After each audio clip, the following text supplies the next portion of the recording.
মারা যাওয়ার আগে আপনার ২-৩ বছর আগে উনি কায়দা, সিপারা, তারপর কোরআন শরীফ ফুল পড়েন আবার নতুন করে ধানমন্ডি এই যে মসজিদে। আপনাকে কি কখনো নামাজের জন্য তাগিদা দিত কিনা যে নামাজ পড়ো? না, সেটা আব্বার মতোই বলতো। আব্বাও যখন আমাকে বলতো যে নামাজটা পড়লে ভালো হয়, এবং ডাইরেক্ট বলতো না যে নামাজটা পড়তে সরাসরি হবে। বলতো না? না, সেও এরকমভাবেই বলতো না। আমি এমনিই নামাজ পড়ি। আচ্ছা, আচ্ছা। আমি ছোটো থেকে কোরআন শরীফ পড়ছি, আপনার নামাজ পড়ি, তাহাজ্জুদ পড়ি, কোরআন তেলাওয়াত করি, তারপর আপনার এই ওয়াজিফা দইফা, তারপর আমি হাঁটতে বেরি।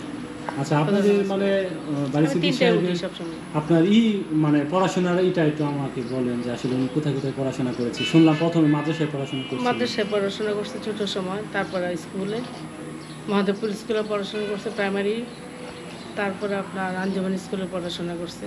এখানে এসএসসি পরীক্ষা ও দিছে হলো আঞ্জুমান স্কুল থেকে, তারপর নেত্রকোনা সরকারি কলেজ, পরে ঢাকা ইউনিভার্সিটি। ঢাকা ইউনিভার্সিটি তো শুনলাম যে মানে ইংলিশ মিডিয়াম, ইংলিশে মানে উনি মাস্টার্স জি করছেন। জি জি জি। ও না, ওইটা ওনার স্বপ্ন ছিল যে সে মারা গেলে যেন তার কবর থেকে শুনতে পায় আজানের ধ্বনি, এরকম একটা কথা বলছিল আর কি। যে এখানে মসজিদ অথবা নামাজখানা যেটাই হয়, যে মানুষজন আসলে নামাজটাও পড়তে পারে, সেরকম একটা এটা চিন্তা কি মানে ভাবনা ছিল। কবরের পাশেই এরকম কিছু হ্যাঁ হ্যাঁ, চাচ্ছিল? কবরের পাশেই এরকম ছিল। আচ্ছা, তাহলে কি এটা কি মানে আমরা ওটা কি দেখা যাক কি পাবো করতে পারি। এরকম না মসজিদ না, এখানে? আমরা দেখি কি করা যায় আচ্ছা, আচ্ছা। ভবিষ্যতে। এখন তো বাচ্চারা পড়াশোনা করতেছে, ওরা আসলে পরে। ওদের নিয়ে পরামর্শ করে হ্যাঁ করবেন হ্যাঁ আর কি। হ্যাঁ, এটা তো। আরেকটা শুনছি বাড়ি সিদ্দিক স্যারের যে সবসময় উনি সবাইকে নিয়ে এসে মানে একটা সুন্দর একটা সময় কাটাইতো, এটা সম্পর্কে একটু বলেন যে ওই সময় কী ধরনের কথাবার্তা বলতো বা দুষ্টামি করতো? হ্যাঁ, না, সে হচ্ছে কি, আবার সে ক্যারাম খেলতেও পছন্দ করতো। মানে সে তো খেলাধুলার কিন্তু করতে পারতো না বেশি, হ্যাঁ? আচ্ছা, তাহলে সে তো বেশি গান বাজনা নিয়ে বাঁশি নিয়ে ইয়ে থাকতো।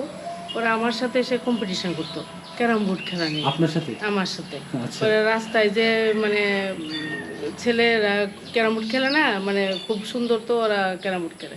তারপরে ওইগুলো শিখতো দাঁড়ায় দাঁড়ায়। পরে আমার সাথে বাসায় রাত্রে দেখা গেছে ক্যারাম বোর্ড খেলা।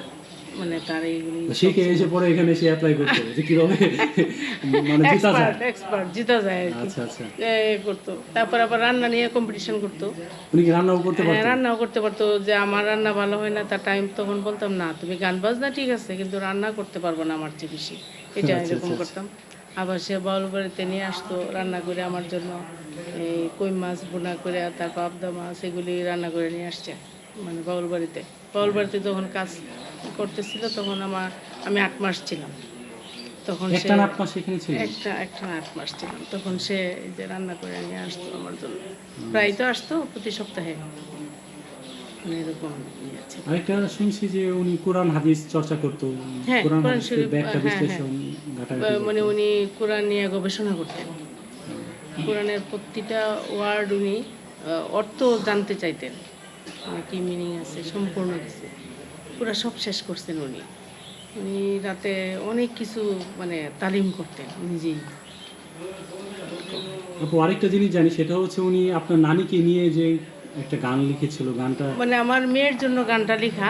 তারপরে সেখানে আমার নানি মানে আম্মার প্রতি তার যেহেতু একটু ইমোশনটা বেশি ছিল, তারপর আপনার এই গানের মধ্যে আমার নানুর নাম মানে দিয়ে দিয়েছে আর কি। মানে গান এটা কি মানে মানে বাউল বাড়ি গানটা মেয়েকে নিয়ে, মানে মেয়ের জন্য লিখছে আর কি, একটা গানই।